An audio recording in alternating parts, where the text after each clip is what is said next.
Okay, so today we have a problem that looks really simple. We have a fraction and we have 100% in the numerator and 50% in the denominator.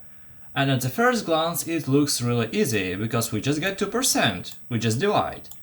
But percentages do not work like that, and let me explain why. Percentages can be written in a decimal form, so we have 0 for 0%, up to 1 for 100%. So let's write 100% as 1. So what is 50% then? To get a decimal, we need to divide 50 by 100. We always divide by 100, that is a rule. So here we have 0.5. So let's write it here. Now we have 1 divided by 0.5. So what does it mean?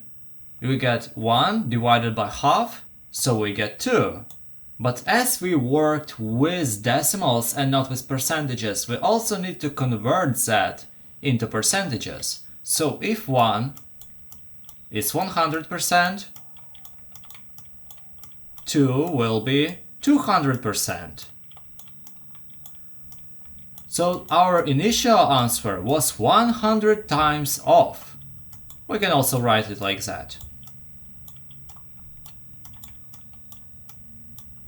I hope you enjoyed that.